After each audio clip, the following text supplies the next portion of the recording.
In today's round of Gundam card game feature matches, we're showcasing red-white Justice blockers up against blue-white Banshee Norn Earth Fed. Let's jump into it. What's going on, YouTube? It's your boy D-Riggedy here with Argo. As always, if you guys enjoyed today's feature match, be sure to leave a like and subscribe for future content. Let me know your thoughts down below about what you're looking forward to out of the G Eternal starter deck, as well as the extra booster there.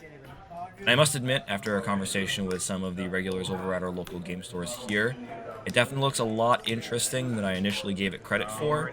Being able to link from turn 3 through turn 7 is, I think, going to be a bit more consistent than I give it credit for, and might give us a bit more of an edge or a variety into the meta going into that set there. But jumping into today's match here, on the right, piloted by myself, is that blue-white Banshee Norn Earth Fed list. A little bit of a deviation from the League military you're probably used to seeing. And then on the left, piloted by my buddy Krim, is that red-white, I want to call it Providence blockers, but I think I might be wrong. We'll call it Justice blockers in this instance. It's got the ping package, a little bit of an assorted ping package in there, as you'll see, getting into the mid to late game here. Beginning into turn 3, both of us, pretty quick early on start. Got the solo out there with the Delta Plus Wave Rider. It's my nice tech choice for the current meta until we get G Eternal there. A rush meta with 1 Year War running around, Blurple still being a bit of a threat. Being able to throw a body with repair 2 at a lot of units that only have 2 AP is more ideal than I think a lot is given credit for in this current meta. Again, with the flats in this instance here, them only having 2 HP or AP make it a pretty favorable instance for the Delta Plus. I think we do need to see the link, unfortunately. We are playing one of the blue relay with the +1 on a unit with repair. But in this instance, we throw the Amuro on as a pair. It's going to allow us to rest flat and then trade into it for basically free. The repair 2 will kick in at the end of the turn. We'll round off our turn 4 with a flat of our own, and that will be passed over to Krim. He's at level 5 now, so he unfortunately just passes here. He doesn't have a turn 5 play. Gives us a little bit of wiggle room to maybe play a bit more aggressively.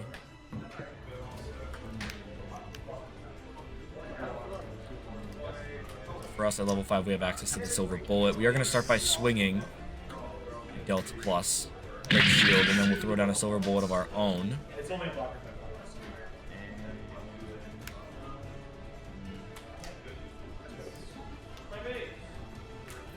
Contemplate paying 2 again. We have another Delta Plus in hand that we could use here. We'll leave it open with the 2. Pass after that. Contemplating throwing down the Fred. Yeah, throw down the Fred there. Just double checking his level count.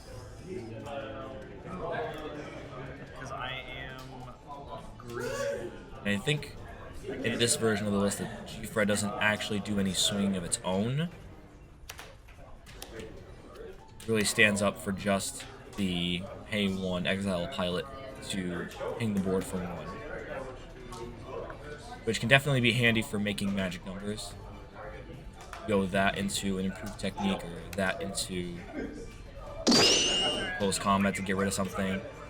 Best example would probably be go G-Fred, pay 1, exile a pilot, deal the board 1, something like the flat, pay an additional 3, go improved technique. Still technically a 2-card combo, and I've talked about it before in previous videos where cards like the flat and the Elfrith are interesting as blockers simply because in any instance it requires a 2-card combination to get rid of them, whether that's 2 close combat or Gundam Amuro, right? It still requires a 2-card play, 2-card commitment to get rid of 1 card, so there's a net negative in trying to deal with it in the early to mid game. And even in the late game, cards like the Providence or the G-Quux only deal 3 damage, so it still requires a 2-card play, whether that's G-Quux, ping for 3, and then go Nyan, mill a card if it's the Clan or the Zeon, then you can ping for the 4th, but again, 2-card combo to get rid of what is essentially a weenie blocker. He's going to throw down the Justice with the Atherin Link. It's going to make the Fatoon live to swing. He is going to swing Silver Bullet here instead of at base. Going for board control instead of for player. Now in this instance, it's a little bit of a caveated situation. He still has the 2 blockers up, so if he does take out the Silver Bullet, that is 4 damage back, puts it into territory for the Zolo to take it out. In that instance, though, I think the favorable trade would have been to go Zolo and then try to swing with it with the Silver Bullet next turn and force him to either block with the Fatoon or the flat. In either instance, they would both be taken out by the Silver Bullet, having 4 AP. So, slight misplay in this situation there might potentially throw unfavorable board states later on for us, but see how things pan out. We're trying to contemplate here. We are at turn 7, level 7, so we do have access to the Banshee Norn if we have it. The Delta Plus in hand there. Again, sadly in this matchup, it's not as useful without something like the Armro or the one of Blue Rede. 4 AP, 4 HP is a necessary stat line to have here. So we're going to go Intercept Orders. I like this tech for the current meta with Blurple and 1 Year War running around just to get to Weenie Hut Rush units tap down. And it gives us targets for the Banshee Norn if we set up on that at the end of like a turn 6. Assuming we live to turn 6, of course. Against either of those decks, it can be very difficult to live out to turn 6. Throw down another Delta Plus Wave Rider mode. A little bit of a tough scenario to be in. Leave 3 up at the end of our turn 7. I think the other thing we're sitting on is a second copy of Intercept Orders in hand. It really comes down to if he throws out another Justice. But again, in this matchup, it's not quite ideal, not being able to have Ping in the mix to be able to spread damage around a bit more evenly, get units down to 3 or less HP to make the Intercept Orders a bit more live. He is going to go Justice a second time. That might have been the play there. Go Zolo instead of the flat to block the Justice the previous turn. Take it out with the Silver Bullet. A bit more board control. Goes Atherin second time there. He's got the double link. Now he's going to go with the bullet this time once again. And block with the Zolo.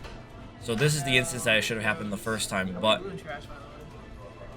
it does change a bit of the game setup a little bit. Had he lost the first Justice, we would still have access to the second Justice. His hand's a bit better in terms of state than mine is at the moment.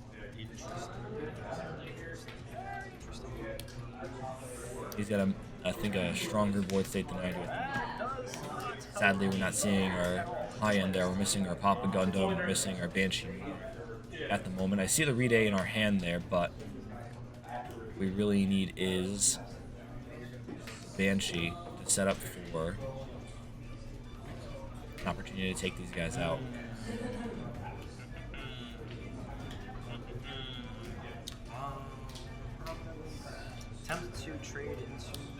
Go Delta Plus instead of the Silver Bullet, and that's probably the more ideal scenario here. Either instance he blocks with the Fatoon or the flat, it just repairs the 2 anyway. That, and it's also going to fill up our trash with blue cards, so we can set up for the Banshee Norn at a later turn. And I think that the Devow play there just gave us the Norn off shield. So we could technically do it this turn if we really wanted to. Just to take out the second Justice.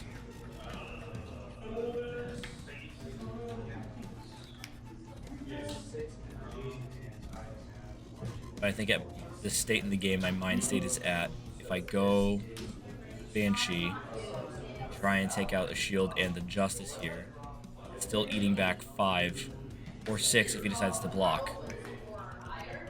and I can't repair with the Devour, so I lose access to that. And that gets rid of my only copy of Norn at the moment, so I don't want to commit. Both of us still have this much. So I think that's where my head state is at this current moment in the game. My hesitation to play the Norn that we just got off of shield.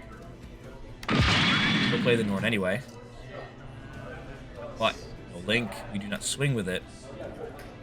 We just pass our turn back to Krim there. So get the opportunity to go into his turn 8. He is set up now. He has one pilot in the trash, so the G-Fred is live. We use that now, getting rid of the Atherin to ping the board for 1, with the exception of Silver Bullet, of course.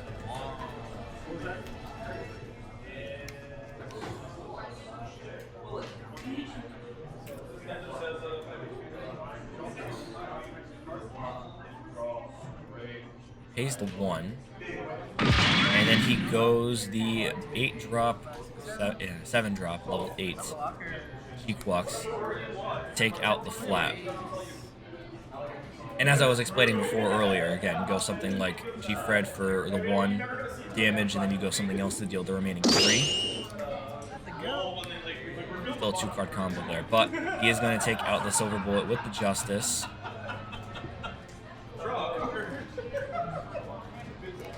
Respond with that Intercept orders to rest down the Fatoon. They'll give us a target for next turn there once we go into the Banshee Norn play, which we have access to. We still have the Relay in hand, so that's a very viable play for us. Okay, the 1, throw the Relay down.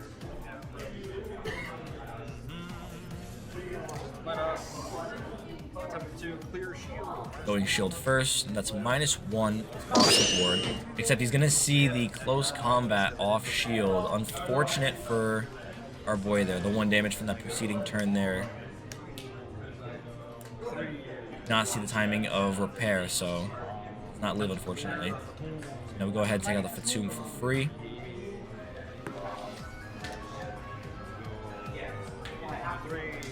Exile another 3 to restand once more. That takes out the Justice there.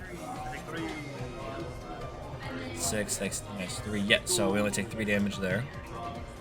Just 4 damage, and then we go Devour, pay the 2, recover 2 HP.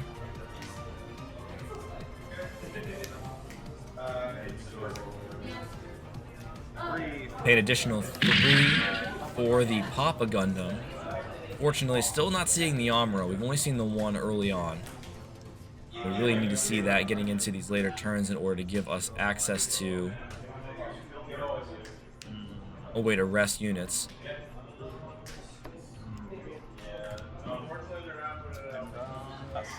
Maybe the end of our turn. I believe turn 9.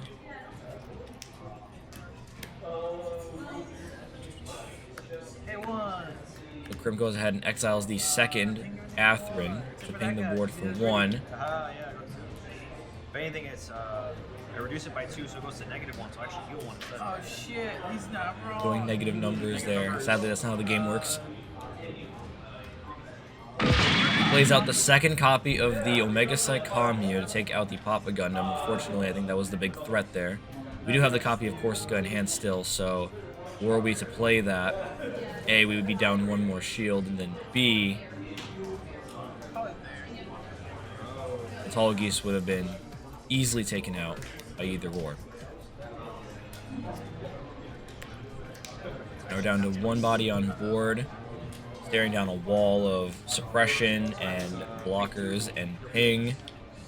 Not quite the game state we were hoping for. We're really just missing the Amuro and the rest of our draw engine to be able to turn the game around a little bit. Shield here. He reveals another close combat. It does not go live, unfortunately. The Relay reducing the damage by 2. Go down Delta Plus with the Relay. 5-6 stat line. Swings again into a Sword Strike.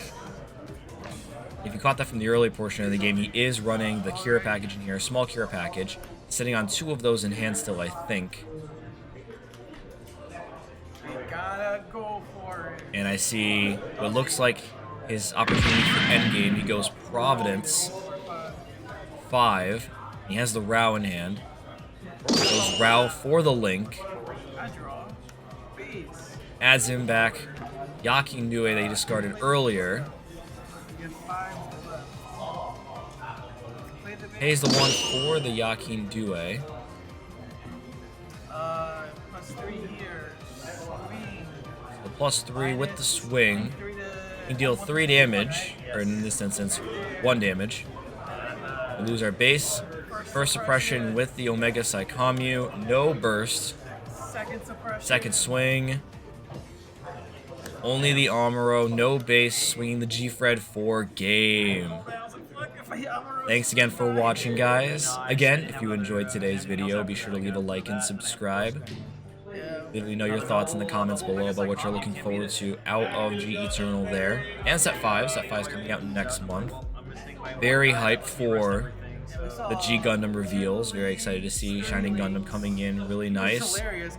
Shining Finger Command. The Domon Pilot. Very, very good cards. I think there's going to be a lot of opportunity to deck build there. And at some point, someone playing definitely has to first check the Master Asia out of shield, playing it as a 3-3, and then pilot it with the Domon, just like in the anime. Domon, throw me. Launch me, Domon. All jokes aside, very good game here on our part, and I'll see you in the next video.